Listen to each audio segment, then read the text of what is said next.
They called it the Soul Wars. Later, people would rename it the System War, because World War III didn't survive the moment the fighting left Earth. By 2050, Mars was no longer a science project.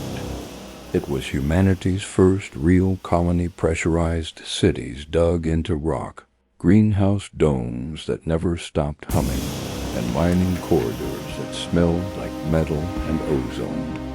It wasn't big like Earth, but it was permanent, and permanence changes everything.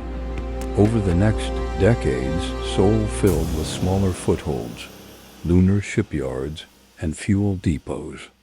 Belt outposts clinging to asteroids like barnacles, drilling for metals nobody could afford to lose. Mercury stations drinking sunlight to power industry. Venus cloud platforms, thin, high, and fragile, where a single puncture could kill 100 people. And far out, scattered listening posts and ice harvesters near Jupiter's moons, more flag than city, more warning than home.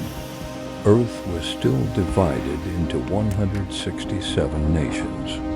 No GSF, no single command. Just treaties layered on top of rivalries that never died, only learned new shapes. The first cracks weren't dramatic. They were bureaucratic. Who owned a mining claim, who controlled a refueling lane, who had the right to protect a convoy, who could tax cargo passing through Earth-Moon space. Then the resources started to matter more than flags. Helium-3 contracts, water rights in the belt, rare metals that decided who could build ships and who had to beg for them, and the most dangerous prize of all, the shipyards, because the side that built faster didn't just win battles. They replaced losses. They kept coming. In 2080, the war began the way modern wars do quietly. A malfunction on a lunar traffic net. A hacked guidance system that turned a cargo hauler into a missile. A life support failure on a Mars-bound transport that nobody claimed responsibility for. Then the blame became official. Earth's alliances snapped into hard blocks. Each one swore they were defending stability, while quietly arming corporate security fleets and escort groups that were warships in everything but name. Mars was the first true battlefield. Not because Mars wanted war, Mars wanted shipments, spare parts, and peace. But Mars had something Earth's couldn't ignore: independence. And the moment any nation tried to guarantee Martian security, every other nation called it an invasion. The siege of Phobos happened before the public even knew the war had started. Phobos wasn't a city, it was a choke point. A rock with docking clamps, fuel lines, and the best interception radar in Martian orbit. Whoever held Phobos controlled what reached Mars.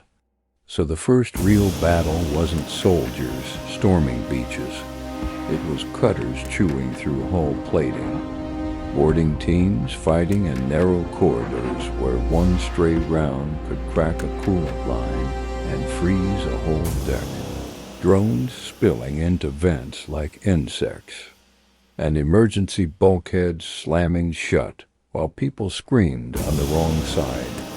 Across Seoul, panic spread faster than any ship could fly. The belt turned into a hunting ground of privateers and unmarked raiders. Venus stations went dark one by one, not from bombs but from supply denial. Luna's shipyards shifted to wartime schedules and never stopped. And then, the thing that made it irreversible happened. Someone fired on the moon's mass driver network. Not a warning, not a test. A direct strike on the machinery that fed Earth's orbit with fuel, cargo, and ships. That was the moment the system war stopped being a crisis.